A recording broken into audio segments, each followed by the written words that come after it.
Aí. Boa, Foi. galera. Beleza. Conseguindo me ouvir direito aí? Opa, tranquilo. Tá ouvindo por aí? Tô ouvindo, tô ouvindo. Aí, galera, chegou aqui o nosso convidado da noite, o Leonardo Araripe. Acabei de dar uma Cara, gravada. meninão bom, grande amigo Ah, foi, do foi, MBL do foi. Rio de Janeiro. Cara, fala um pouco de você aí pra galera. Para quem não me conhece, com muito prazer, Léo Araripe, eu que sou formado aí no primeiro ano da Academia MBL, sou coordenador do MBL. Eu agora estou no segundo ano da academia e, e é isso, né? Além disso, eu sou estudante de Direito, filiado ao Podemos, escritor, e agora estou entrando aí no terceiro período da faculdade, graças a Deus aí. Vamos começar agora esse mês aí. Cara, maravilhoso. Eu não sabia que você era filiado ao Podemos. Muito bom. Também sou, cara. Eu me filiei ao Podemos, eu Boa. acho que é um dos partidos que mais chega um pouco da minha ideologia. Sim, Não é sim, tão chegado, mas no meu caso também. eu não iria pro novo. Então, é foda. Cara, É. eu tava falando aqui agora sobre a pauta do Sérgio Cabral. Falei, vou ter que esperar o Léo, porque como ele é do Rio, eu acho que ele entende um pouco mais dessa dinâmica do que eu. Fala um pouquinho aí pra gente, cara, o que você tá achando disso tudo. Ah, sim. O Sérgio Cabral, ele foi solto, entre aspas, assim, ontem. Eu até gravei um vídeo sobre, já vou subir, depois que terminar essa live, já vou subir lá no TikTok, aqui no Instagram também. Então, depois que terminar essa live, já me segue aí que vai sair vídeo sobre isso. E o que aconteceu com o Sérgio Cabral foi o seguinte: ele foi acusado de vários desvios, vários e vários desvios. Ele e o prefeito do Rio, né, Eduardo Paes, que é aliado político do Sérgio Cabral, também do César Maia, né? Tava todo mundo, inclusive até pouco tempo atrás, estava todo mundo ali no mesmo grupo político. E aí o Sérgio Cabral, ele ficou muito tempo preso, né? Mesmo depois que todo mundo começou a ser solto na Lava Jato, ele continuou preso. E aí é uma coisa que até a gente brincava aqui em casa, que é o seguinte, cara, não é possível. Sérgio Cabral deve estar envolvido com a mulher de algum juiz ou com o marido de alguma juíza. Né? Sei lá, né? Vai saber. Porque ele, assim, ele realmente estava ali quase que como uma espécie de um bode expiatório. Não que ele não tenha feito nada, não. Ele roubou pra caramba. Ele mesmo assumiu isso, tá? Ele confessou, tá, todos os crimes dele. E além disso, tá? Ele tem várias provas contra ele na justiça, etc. Aí, ano passado, ele passou para prisão domiciliar, né? Só que agora acabou. Não tem mais prisão domiciliar para Sérgio Cabral. Ele só vai ter que se apresentar ali uma vez por mês na justiça, não vai poder sair do país, né? Vai ter que entregar lá o passaporte, algumas medidazinhas assim. Isso por ter roubado o Estado inteiro, né? E durante o governo do Sérgio Cabral, a gente sabe que a desgraça que o Estado ficou, não que estivesse melhor com outros governos, que a concorrência aí, papel governador, é muito forte, tá?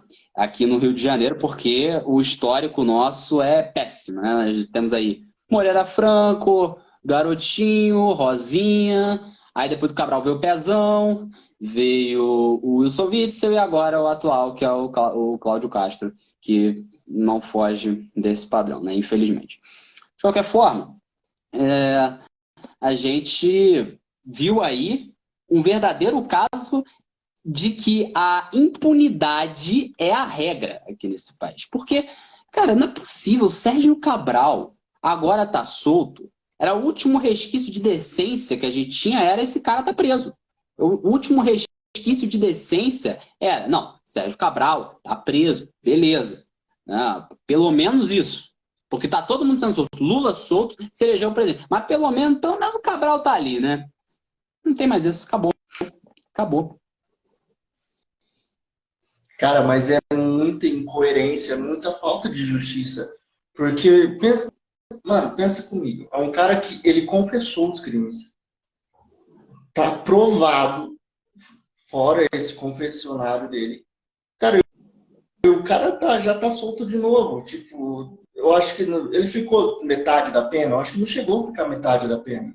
Não, nem não chegou. Mesmo que se ele ficasse na cadeia até a morte, não ia cumprir, porque eram mais de 400 e não sei quantos anos de cadeia que ele ia pegar. Ah, De sim, foi condenação. É batido no lógico que aqui no martelo mesmo. Brasil. É lógico que aqui no Brasil ninguém fica preso mais do que 40 anos. Mas, no caso do Sérgio Cabral, se não tivesse esse limite e somasse tudo que ele tinha de condenação, eram mais de 400 anos de cadeia. Pra você ter noção, o Marcola, o chefe do PCC, pegou 300. Entendeu? Então, assim, ele não cumpriu nem metade, nem um décimo, nem 1% da pena ele cumpriu, sabe? Aliás, nem a pena ele cumpriu, porque a prisão era preventiva. Porque depois que teve aquela decisão de que precisava passar pela última instância, pela STJ, pela STF, para aprender realmente, para começar a contar a pena, ele não estava mais preso por conta da condenação, ele estava preso preventivamente. Então, ele nem sequer começou a cumprir a pena. Tá? Caramba, velho. Mano, mas é aquilo que eu sempre falo, mano. O Brasil é o país da impunidade, tá ligado? O, o- eu De acho que o fato, seu de fato. presente de você ser brasileiro, o presente de você ser brasileiro é você ser preso e ser solto logo depois. O crime compensa no Brasil. Eu tava falando com meu tio sobre isso hoje, cara. E meu tio ele olhou e falou assim, Edmo, realmente o crime compensa no Brasil. Tipo, você pode fazer de tudo. Olha o Lula é um exemplo. O Lula é um exemplo. Tá lá aprovado, tem coisas que ele roubou, que ele fez os bagulho e tudo. E o cara foi, por uma manobra do STF, ele foi descondenado e hoje é o presidente do Brasil. Olha aí, ó, é o presidente por ter roubado o país. Então, é algo que já, eu acho que já está enraizado, né, cara, no Brasil. Uhum. Realmente. E sabe o que é o pior? O povo vota nesses caras. Por quê? Por que isso acontece? Porque eles têm uma oratória boa, sabe? Eles simplesmente têm lá o discursinho, eles têm lá aquele jeito lá de falar, aquele jeito de desenrolar ali uma desculpa por ter cometido aquele crime e tal, uma volta ali para se provar inocente, e consegue voltar ao poder porque tem lá a máquina de corrupção dele, tem o curral eleitoral, entendeu? Tem lá os conchavos e consegue entrar, sabe? Entendeu? Então, esses caras, eles saem da cadeia e vão direto para onde? Para a política de novo. Foi o que aconteceu com o Collor, entendeu? É o que aconteceu agora com o Lula, sabe? É o pessoal que vai preso, sai da cadeia e se elege de novo. Garotinho não foi eleito, né? Mas tá lá mandando e desmandando em campos, né? Junto lá com a família dele, por exemplo, o filho, o Vladimir Garotinho, que é prefeito de lá, tem a outra filha dele, que é a Clarissa, que, se eu não me engano, é deputada. E assim, esse é o presente que esses caras recebem por estar roubando, por roubarem, fazer o que quiserem, sabe? E o Rio de Janeiro é uma situação mais triste porque, assim, é um estado que realmente deu errado, sabe? Um estado que tem dado um mau exemplo para o país. E eu falo isso tendo nascido e vivido aqui.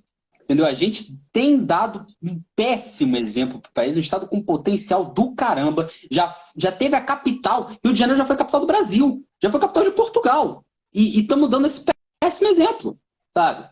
A gente teve, dos últimos governadores nossos, praticamente todos foram presos. Vamos ver. Cabral foi preso, Pezão, mesma coisa. Witzel foi impeachmentado, né? Garotinho, mesma coisa. Rosinha também, sabe? Dos que não foram presos, Moreira Franco também foi preso. Agora, os que não foram presos foram o quê? Brizola e Marcelo Alencar, que, né, já estão mortos. Né? Assim, chega a Tem ser, qualidade. sabe, triste a situação. Chega a ser triste a situação do Rio de Janeiro. Mas isso é um fenômeno que acontece no Brasil como um todo. Eu citei o exemplo do Collor, que é de Alagoas, mas no Brasil como um todo, a situação é a mesma, uma situação triste, uma situação lastimável. Cara, realmente é algo que a gente vê e fica realmente chateado. O Rio de Janeiro é o quê? É o estado que mais recebe turista do Brasil? Ou não? Hum, deve ser um dos que mais recebe. Se não é o que mais Cara, recebe, com certeza está ali entre os que mais recebem. Porque, cara, não preciso nem falar nada. Pô, Rio de Janeiro tem simplesmente o cartão postal do Brasil, que é o Cristo Redentor, sabe? E eu já fui lá, tá? 2 vezes, e eu posso dizer assim com propriedade que lá praticamente só tem gringo, só tem gente de fora. Gente que, assim, eu fui no meio do carnaval, então, né, bem, é bem mais provável que venha mais gente, aí tenha mais estrangeiro. Mas, realmente, cara, lá é um lugar, assim, turístico, é um lugar realmente que só vai, basicamente, quem é de fora do Rio, né? Eu não sou exatamente da capital, né? Eu sou do estado do Rio, mas eu não sou da capital, eu moro em Nova Friburgo, que fica a 2 horas e meia de distância. E assim, mas assim, em outros lugares, dependendo da época que você for, também você vai encontrar. Não vai ser muito difícil você encontrar gente de fora. Por exemplo, americano, gente pô, vindo realmente de fora mesmo, porque o Rio, querendo ou não, é o cartão postal, é o ponto cultural do Brasil, sabe? Mas é óbvio, né? Muita gente às vezes prefere não vir para o Rio por conta de violência, tá? Por conta de. O pessoal fala assim, ah, mas tem. No Rio até tem uma frase que a gente costuma falar que é o seguinte: o Rio só é bonito do Rebouças para lá. Tá? Que o túnel Rebouças que basicamente divide Zona Norte e Zona Sul, né? Ou seja, Zona Sul que é ali Copacabana, a parte bonita, a parte turística, não sei o quê. E aí a Zona Norte que é a parte assim, que é as favelas, é o tiroteio, né? Tem a Zona Oeste também, né? Mas a Zona Oeste tem lá a Barra da Tijuca que salva, mas o resto é uma desgraça também. Mas mesmo assim, cara, acho que essa frase nem faz mais tanto sentido, porque até depois do Rebouças é uma porcaria, uma desgraça. Cara. Você não consegue ir lá. Eu fui agora, no Ano Novo, para Copacabana, e aí a orientação que assim, a gente teve, com a minha família, né? Aí a gente foi lá com meus tios, tal, a gente foi todo mundo. E aí a gente combinou assim, olha só, nós só vamos levar celular, não vamos levar mais nada. E só o celular, porque se a gente se perder, dá para entrar em contato, mas se pudesse também não levava nem o celular. Porque lá é o perigo de ser roubado, cara. Então, assim, a gente até recebe bastante turista, mas essa situação tá mudando.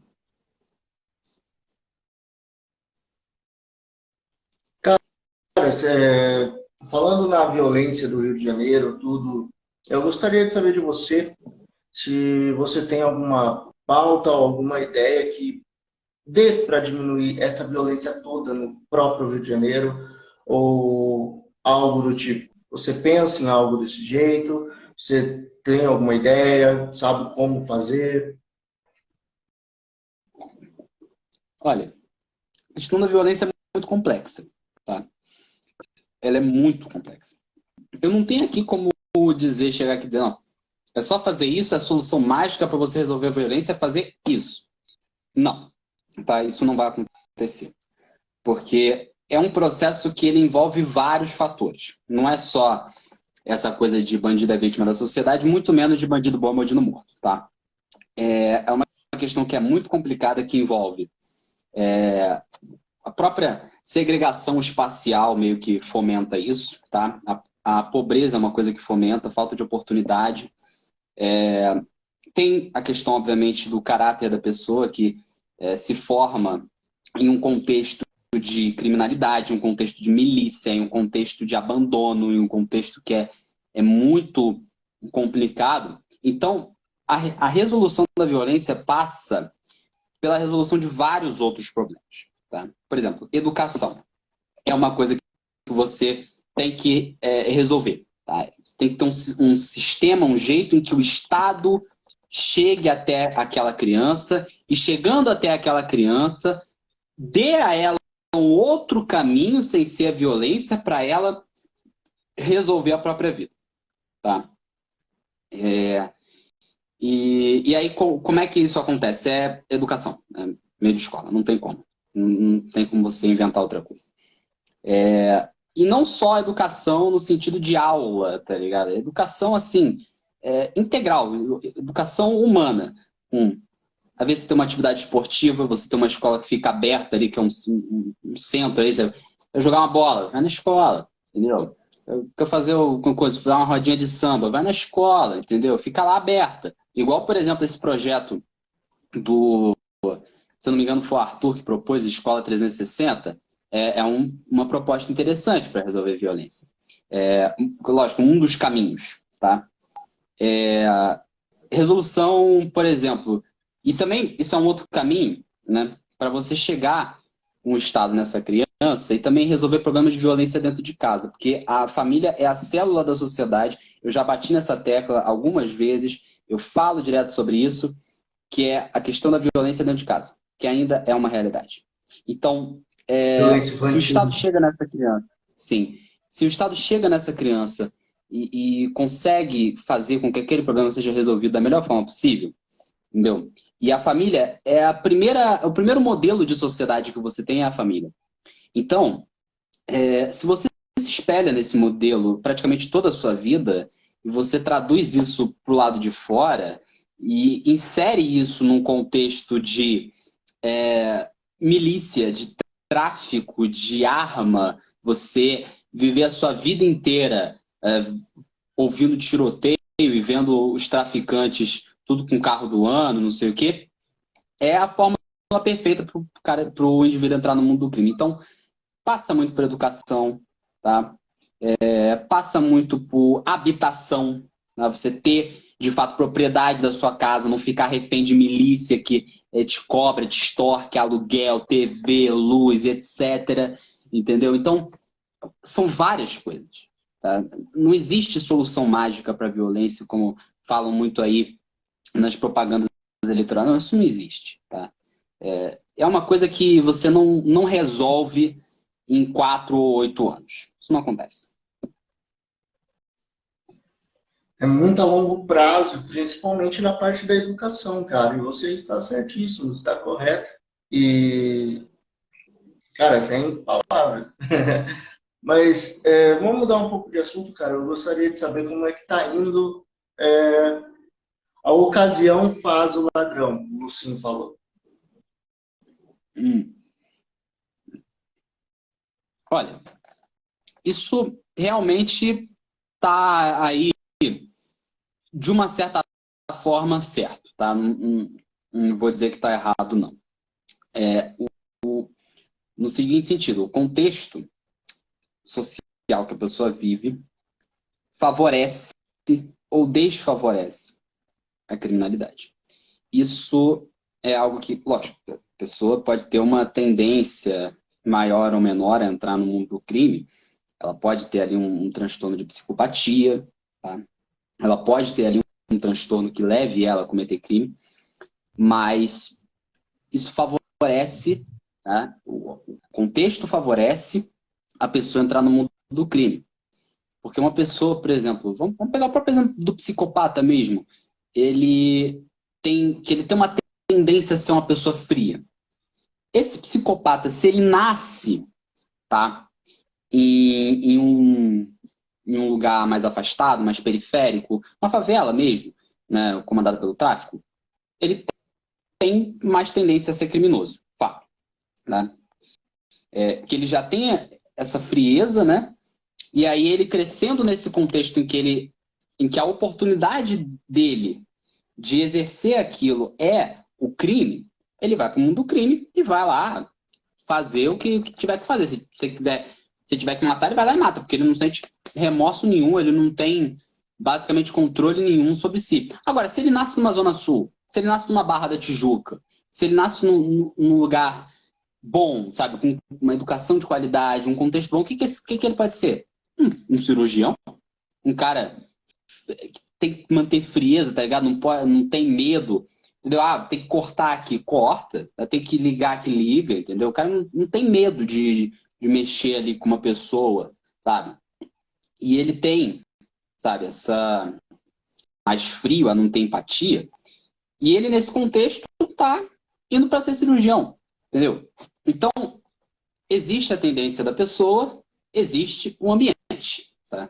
São duas coisas que são diferentes. O ambiente favorece, tá? Pode ser que algum contexto da própria pessoa seja outro fator que favoreça, tá? Então, são dois aspectos aí que você tem que parar para pensar. Sim, cara, mano, um ponto maravilhoso que você deu agora que são sobre os psicopatas. Eu estudo, né, um dos meus hobbies é pegar livros sobre psicopatas e ler. E, cara, você está corretíssimo quando você diz que, cara, o ambiente é o que constrói o psicopata ser criminoso. Porque, tipo, de todos os psicopatas do mundo, 2 a 1% são criminosos de verdade. São aqueles que vão fazer o famoso serial killer. São os famosos serial killers. Só que os que são criminosos, que são a outra porcentagem dos psicopatas criminosos que eu estou colocando, eles, a maioria vem de lar desfeito. A maioria vem de lar de periferia, ou que sofreu muito abuso no passado, sofreu muito abuso quando era criança. Então, é algo que não é, vamos supor, cara, não é ocasião. E sim é um ambiente. É o ambiente que ele viveu. Tipo, a cultura dele é a cultura da violência, então ele tem mais satisfação de ser violento quando ele cresceu, até na infância. Então aí vai se criando um criminosinho. Às vezes até o cara nem nasceu psicopata, às vezes o cara nem é. Às vezes ele foi criando essa criminalidade entre ele e ele vira um sociopata, que tem aquela diferença que eu sempre gosto de falar. Mas, mano, é algo que isso é um papo bem complexo, que eu adoro falar, que eu gosto de falar sobre isso. Mano, você tá certo na sua colocação, tipo, não tiraria nenhuma das palavras. E é meio que é isso, mano. A ocasião faz o ladrão. Mas, tipo, o ambiente onde ele tá, tipo, ah, como, por exemplo, se ele morar na zona aqui, pelo menos de São Paulo, eu não sou de São Paulo, mas tipo, na zona do sul de São Paulo, que é a galera do Morumbi, que é a galera mais de. Não, só se ele ficar num ambiente onde a violência tem sempre violência. Mas se isso não ocorrer, ele vai se tornar um cirurgião, vai se tornar, quem sabe, mais para frente, alguém de carreira. Tipo, cara, tem estudos que dizem que alguns políticos são psicopatas, são meros psicopatas. Então, cara, é por aí, é essa escalada. Não sei se você está me entendendo. Não, sim, eu te entendi muito bem. Inclusive, eu lembrei agora de um caso interessante que eu até tinha estudado faz um tempo. Eu vi alguns documentários, cheguei a ver o filme, tá, que foi produzido sobre o caso, que é sobre o sequestro do ônibus 174, que aconteceu aqui no Rio, né, lá em 2000, que foi um sequestro de um ônibus, né, um indivíduo foi lá no ônibus, né, na linha, sequestrou aquela linha, ficou horas e horas ali, tentando negociar com a polícia e tal, e terminou de uma forma trágica, né? Uma refém foi assassinada, e detalhe que essa refém estava grávida, aí depois ele foi preso e aí acabou morrendo na viatura na tentativa ali de mobilizar.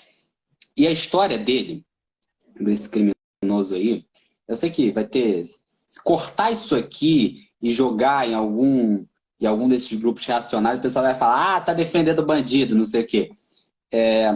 Não é isso. Não é isso. O que eu vou fazer aqui é mais parar para pensar no background desse cara, né? O que ele passou na vida dele e o que fez com que ele... Tudo o que se construiu para que terminasse ali, naquele ponto, naquele sequestro, daquele 12 de junho de 2000. Tá? Ele nasceu numa favela, né? Obviamente, um cara pobre e tal. Ele viu a sua mãe ser assassinada, né? Ele viu o assassinato da sua mãe, viveu a vida inteira praticamente ali no crime, né?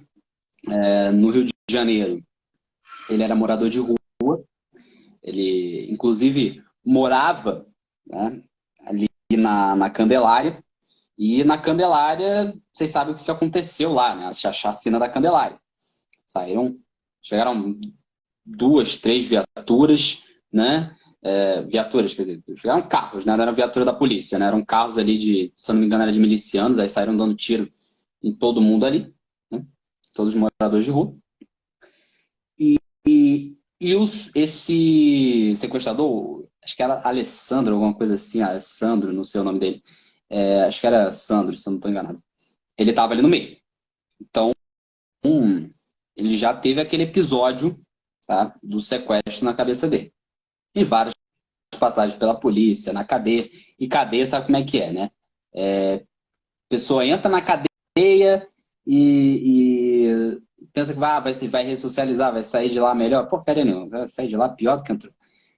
Cadeia aqui no Brasil, essa é a realidade. Sim, a Falou até aí, cadeia. a lei da Candelária, isso aí mesmo. E, enfim, passou várias vezes pela cadeia e tal. E aí, naquele dia, né, ele estava armado dentro do ônibus, acabou sequestrando aquilo ali. E assim, é um caso interessante porque você percebe que talvez um questionamento que fica, cara, se esse menino tivesse sido criado numa zona sul da vida, será que ele seria criminoso? Não sei, pode ser que fosse, não pode ser, não sei. Mas é óbvio que num contexto em que você tem oportunidade, sabe, de educação, de você ter uma saída ali para não ser criminoso, para ter uma oportunidade de vida, né? Talvez você não fosse, entendeu, criminoso. Talvez esse a lei da Candelária aí fosse, sei lá, outra coisa da vida. Se alguém tivesse alguma outra formação, alguma outra importância. Eu não estou dizendo aqui que não tem que ter um sistema carcerário efetivo e que combata de fato o crime, que vá no caso e pegue o criminoso e leve para a cadeia. Não, isso tem que acontecer, não acontece no Brasil, precisa acontecer.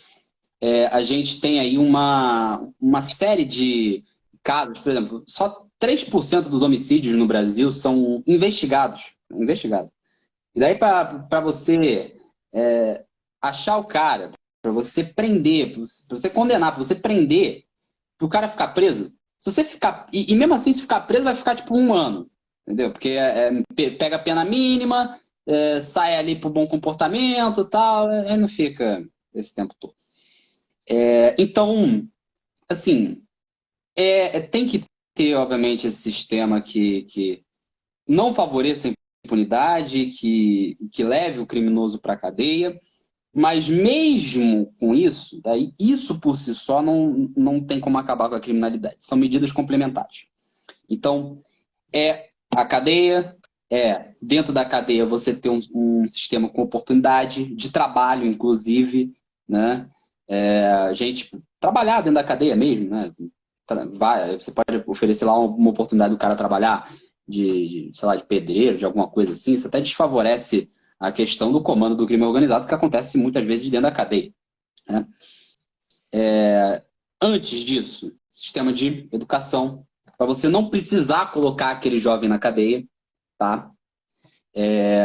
E são várias e várias medidas muito, muito complementares aí. E só uma coisa aqui, eu já até terminei meu raciocínio, mas antes eu queria só cumprimentar aqui o Orlando, que acabou de entrar, @oamêndola. Boa noite aí. Orlando, ele foi meu professor de sociologia no ensino médio e está aí assistindo a nossa live. Um grande abraço aí, Orlando.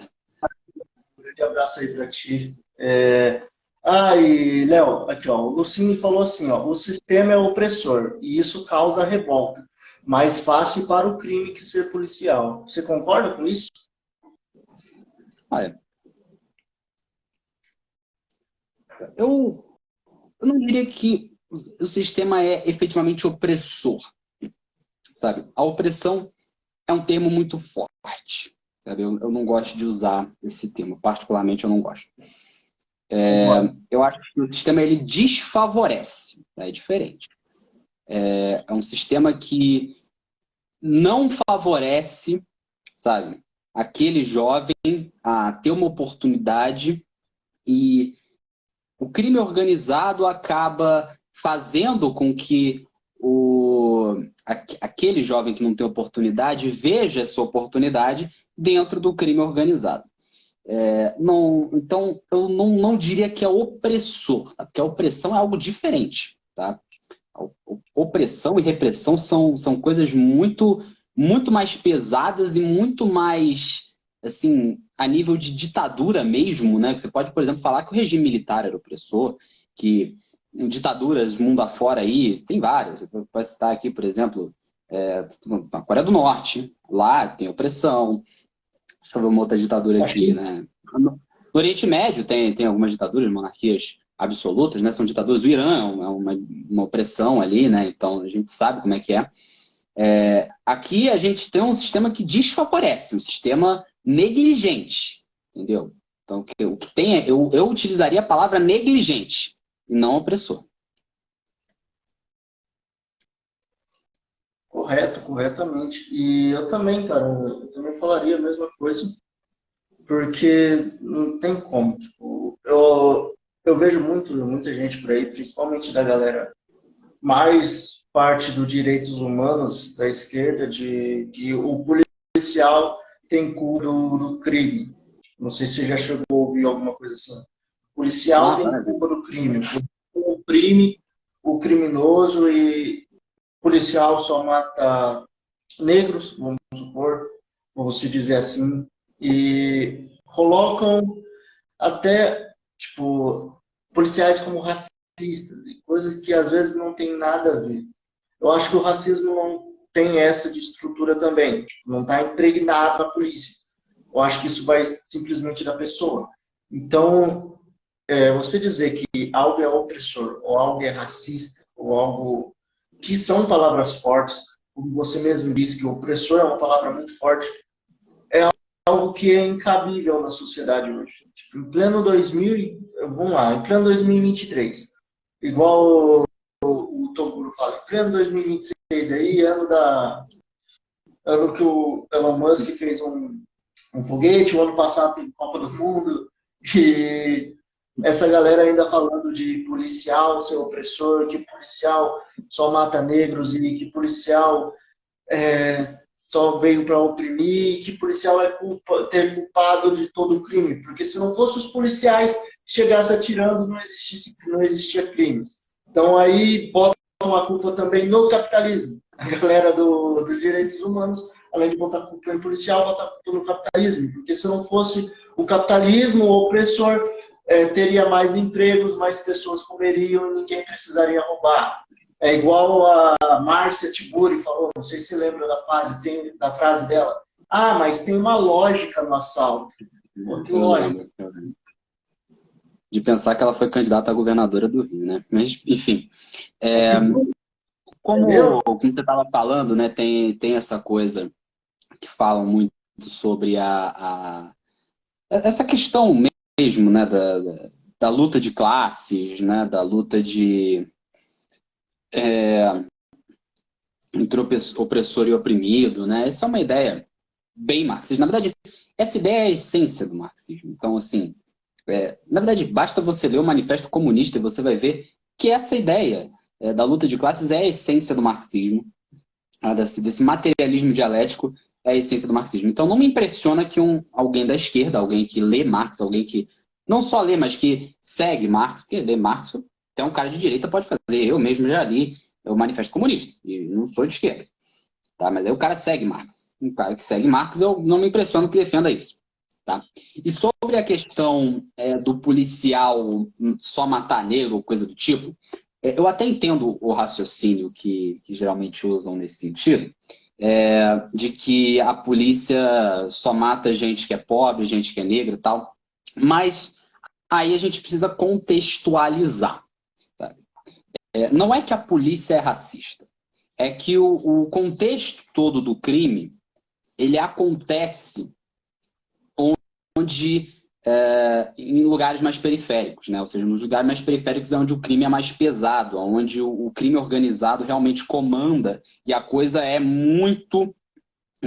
sabe, muito doida, entendeu? É uma coisa muito complicada de você resolver. É onde realmente o crime atua. E nessas áreas, tá? A população mais pobre e negra, né? Porque a gente tem todo um contexto histórico. Vamos lembrar que durante mais de centenas de anos aí, os negros foram escravizados aqui no Brasil. E no momento que foram liberados, tá? No momento que foram alforriados, haviam, sim, planos de reintegração social dos negros, mas, né, com a proclamação da República foram interrompidos. Tá? Muitos planos aí acabaram não acontecendo e sem perspectiva nenhuma, porque o negro não tinha nada, ele não tinha dinheiro, ele não tinha onde morar, ele não tinha um rumo para tomar, acabaram se juntando nas favelas, locais completamente fragilizados, marginalizados, sem estrutura. Tá? Nesses lugares acabaram também indo pessoas de baixa condição social, tá? Não somente negros, né, mas pessoas de baixa condição social de uma forma geral. E aí, nesses lugares, o crime organizado, né, vendo uma sociedade ali, um grupo de pessoas completamente fragilizado pelo contexto que vivem, simplesmente foi lá e dominou, né? Foi lá e resolveu agora eu mando aqui. Tá? E lá acontece o crime. Entendeu? É lá que o crime ele é pesado, tá? Não é simplesmente um assalto ou alguma coisa assim, não. O crime ele ultrapassa completamente todos os contextos, tudo, a vida da pessoa inteira, ela acaba sendo associada à milícia, ao crime organizado. Até o fato dela ter, sei lá, luz em casa, o fato dela ter uma casa tá ligado ao crime organizado.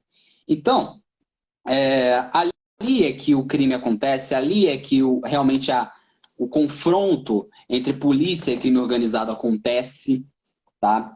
E, obviamente, por conta disso, por conta de todo esse contexto, o negro, o pobre, ele está muito mais propenso a sofrer com a criminalidade, com a ação policial, tá?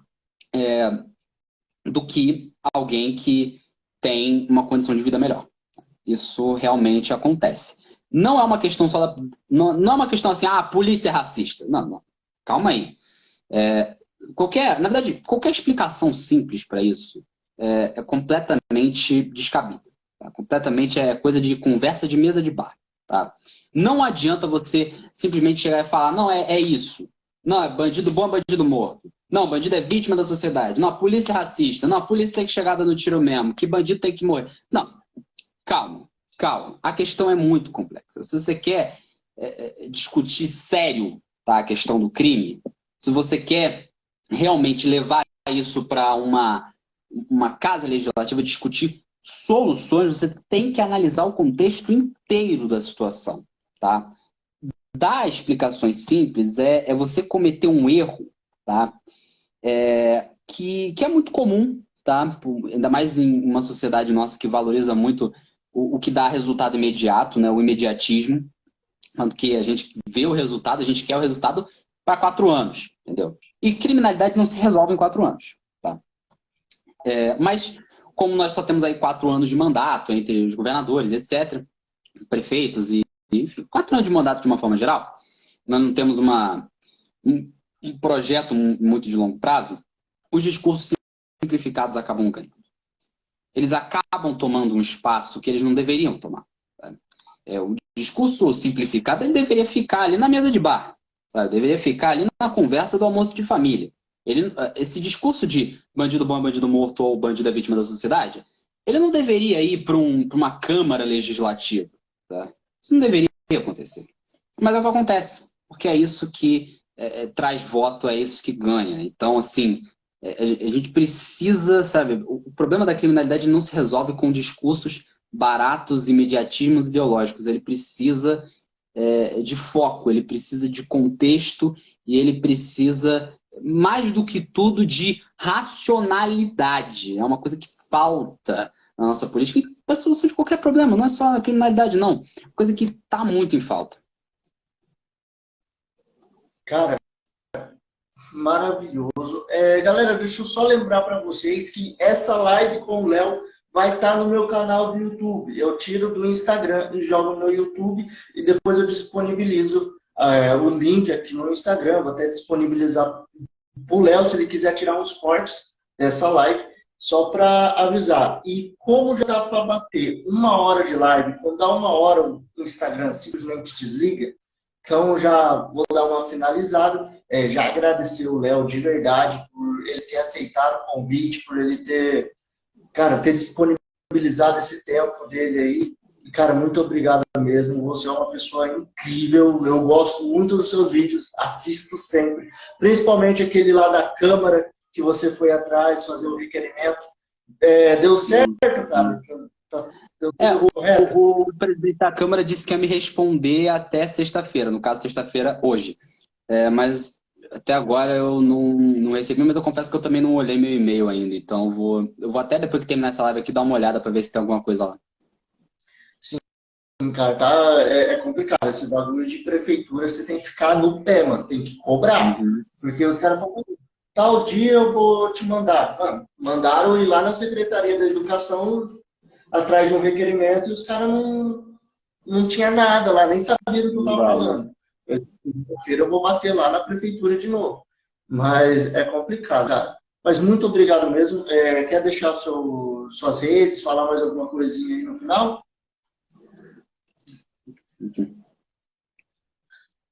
Eu que agradeço você aí por ter me cedido esse espaço aí para a gente conversar sobre os problemas aí do Rio de Janeiro, de criminalidade.